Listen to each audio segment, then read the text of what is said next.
各位早晨，LC 阿媽，再一次多謝你睇我哋嘅 YouTube channel。咁今日咧，就係我哋離開台灣嘅日子啦。咁我哋晏晝差唔多，我諗7點半到啦，就坐飛機嘅。咁所以我哋應該最遲3點零4點咧就要離開噶啦。咁我哋而家朝早咧會落去台北101咁樣嘅。咁下一陣啦，同埋咧都有啲嘢想買咁樣。咁所以今日咧就會過去101啦，同埋咧喺影片嗰度咧睇到就係我哋去機場走嘅情況咁樣。咁喺開始今日影片嘅時候咧，如果你中意睇我哋嘅影片咧，歡迎你 comment 啦、like 同埋 share 啦。可以嘅話咧，幫我哋訂閱埋我哋 YouTube channel， 同埋撳埋隔離嗰個鐘仔。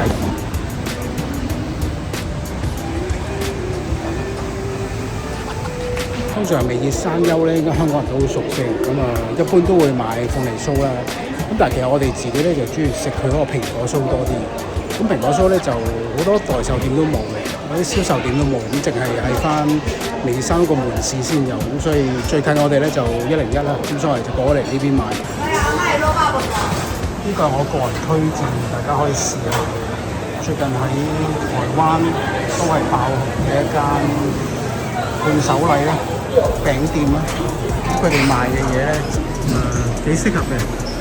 幾好嘅，幾靚咁樣。我哋咧喺酒店咧攞咗嘢啦，咁而家咧推住啲行李咧 call 車過嚟喺近機場，我諗半個鐘車程嘅一個商場嗰度。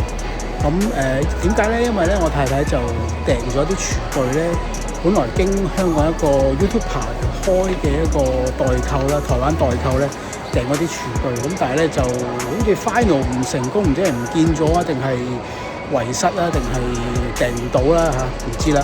咁總之就訂唔到啦 final。咁所以咧，我哋今日就睇過網上睇過咧，呢邊有佢嘅呢間鋪頭嘅門市咧，我哋就過翻嚟呢邊自己買咁樣。所以我哋就特登過嚟啦。咁然之後，我哋應該一陣走嘅時候咧，又要再 call 多次車去翻機場嗰邊。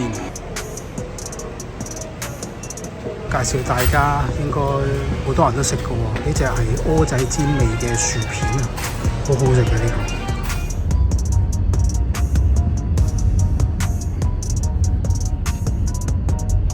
個，我哋已經入咗機場入境入邊啦，禁區入邊啦叫做。咁我哋就坐7點半機嘅，咁所以咧我哋都會仲有啲時間可以食下嘢先咁樣。24 hours later， 因為佢雪過咧，成個感覺都好凍下，等切落去都好似雪糕嗰種感覺。有啲好似酒香啊、咖啡香嗰種感覺。推介呢個真係。咁呢個咧就係我哋全部台灣之旅嘅影片啦。咁多謝各位支持咗我哋嘅呢幾集嘅台灣之旅啦。咁再一次多謝你睇我哋嘅 YouTube channel 啦。如果你中意睇我哋影片咧，歡迎你 comment 啦、like 同埋 share 啦。可以嘅話咧，幫你訂閱埋 YouTube channel 同埋撳埋個鐘仔。我哋下個禮拜日準時11點半出片。